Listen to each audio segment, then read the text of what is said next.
for Distorted Thoughts Part 1, Thinking Errors. So there are 10 thinking errors that I'm going to go through today, and these are usually probably experienced if you have depression, anxiety or other mental illnesses where you have disturbed thoughts.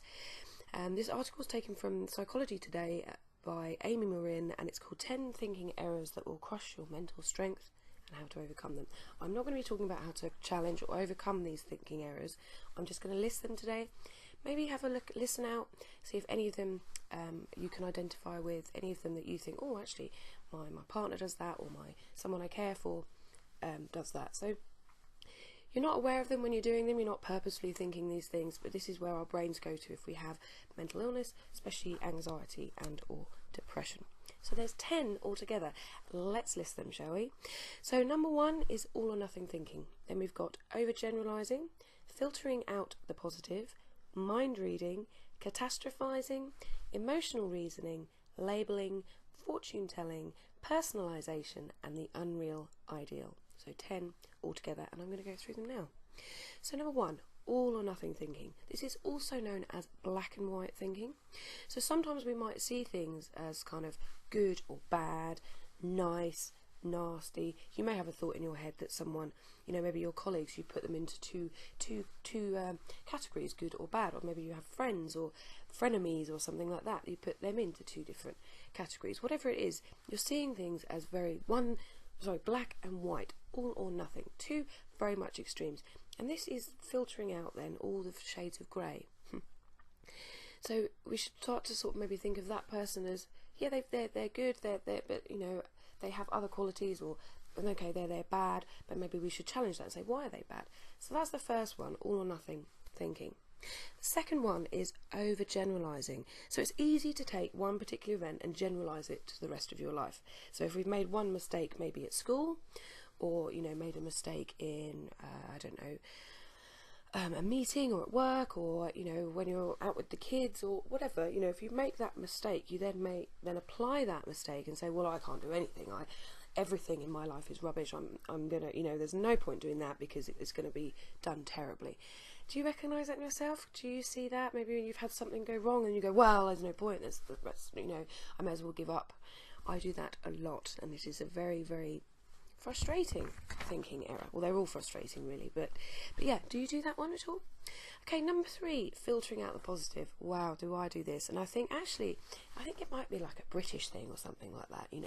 Let's not get too happy about things. I don't know, that stiff upper lip or whatever. But for me, if loads of good things happen in one day and one bad thing happens, I will focus on that one bad thing. I won't think about all the nice comments people have made, or say, oh, Gemma, you look really nice today.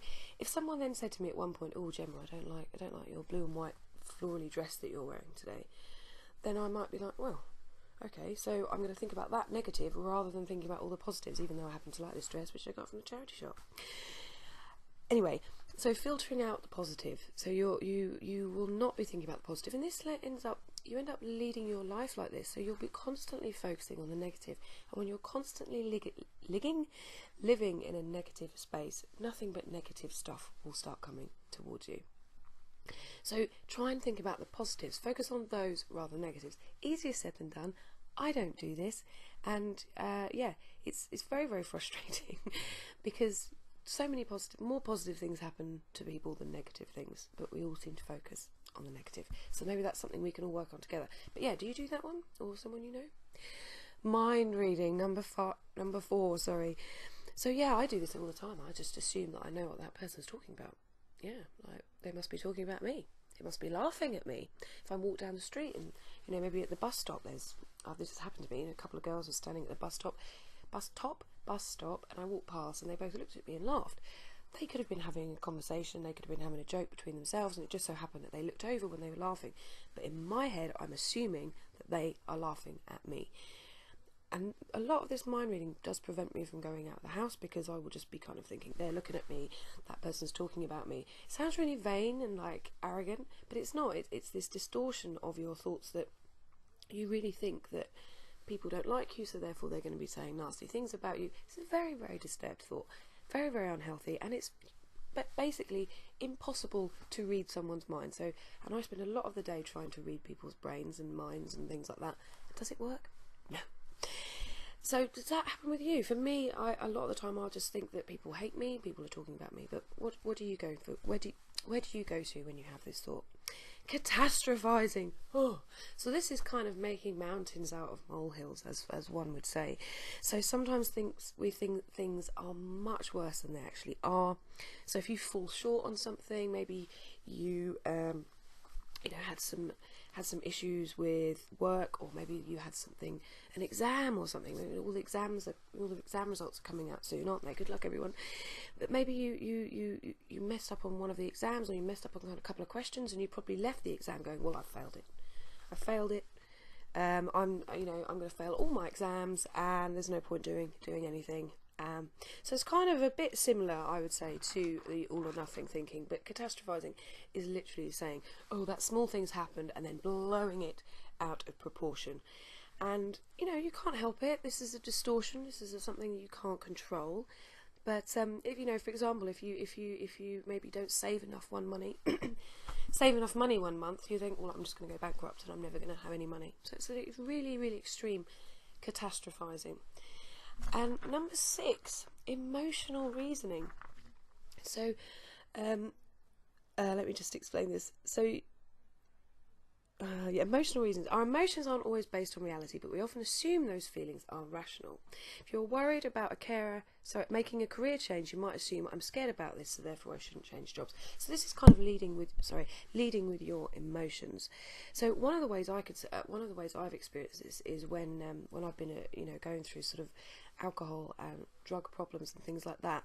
And if I was feeling sad, if I was feeling it's a really bad day, I'd give myself an excuse to then go and smoke or take drugs. So I'd be like, well, I'm so depressed, my emotions are so bad, therefore I deserve to have some alcohol, or I deserve to have some weed or something like that. And you might be also tempted to say, if I feel like a loser, I must be a loser. So it's sort of saying you feel like something, therefore it must be the case, or you're using your emotions to then give yourself permission to do that. So hopefully that's explained that one. Do you do that one? Do you kind of go, well, I feel like a loser, therefore I must be a loser? Do you feel like that? Number 7, labelling. Labelling involves putting a name to something. Instead of thinking he made a mistake, you might label your neighbour as an idiot. And I have this when I get my road rage, drive down the street, and if someone hasn't indicated, I'll think, how dare they not indicate? How rude! They're a horrible person. They can't drive. They're an idiot. Of course, that person might just be having their own issues. They might have just had an argument with someone. They may have just lost their job. They may have lost a family member, and that's why they haven't put their indicator on. But I just assume that person is an absolute idiot because they haven't put their indicator on, messing up my journey. So you can label people like this, and if you label an experience or place as bad or negative, then you're not going to be able to separate it from that, and therefore you're probably not going to go and do that activity, or maybe even meet that person or do something.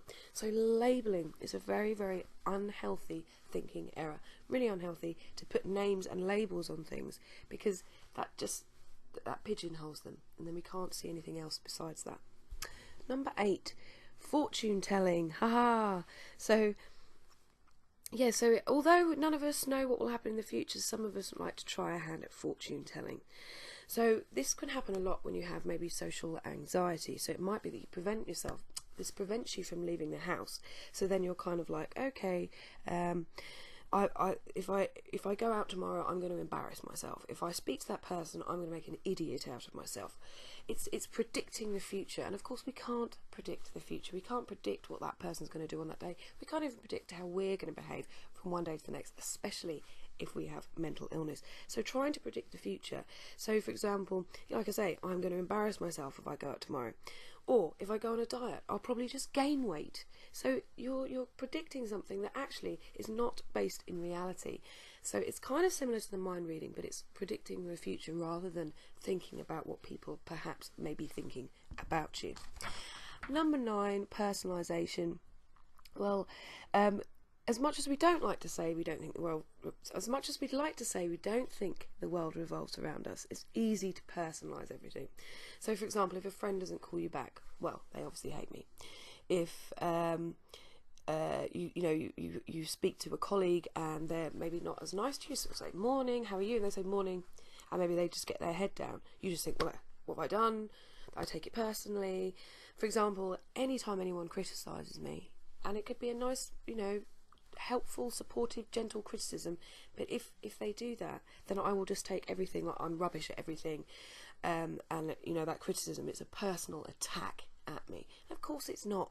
You can't do everything right. Nobody is perfect, and not everything revolves around you. And I do think that mental illness can be very self-absorbed, self-indulgent, because you're trapped in this distressed mental state, and it doesn't mean that you're selfish, it just means that you can't think about anything else, which makes you feel that everything is a personal attack when it's not. But really hard. Do you do that one? Do you put everything onto you? Tell me in the comments below, do you have any of these thinking errors? And finally, the last one, number 10, the unreal ideal. So this is when we make unfair comparisons about ourselves and other people. So I do this a lot with all my friends, because all my peers, especially those who can hold down a job, those who have kids, those who own a house, those who have a really exciting life, and I will constantly compare myself. And I think we do this a lot on Facebook nowadays. They're saying that Facebook's creating a lot of sort of social anxiety, or maybe even depression, because people are constantly comparing themselves to each other, when we shouldn't. We should sort of be saying, this is my job, this is my life, this is what I'm doing, and this is why, this is why I'm here, and I shouldn't compare myself to other people. But it's really, really hard, especially if you have insecurities, or struggle with your own sort of self-image. So we will constantly make comparisons. So I'm just going to list those again. There we have all or nothing thinking, overgeneralising, filtering out the positive, mind reading, catastrophizing, emotional reasoning, labelling, fortune telling, personalisation, and the unreal ideal. This has been Distorted Thoughts Part 1 and Thinking Errors. Thanks for joining me today. Please leave any comments, questions you have in the space below. Please like and subscribe if you haven't already, and I will see you next time. Take care now. Bye.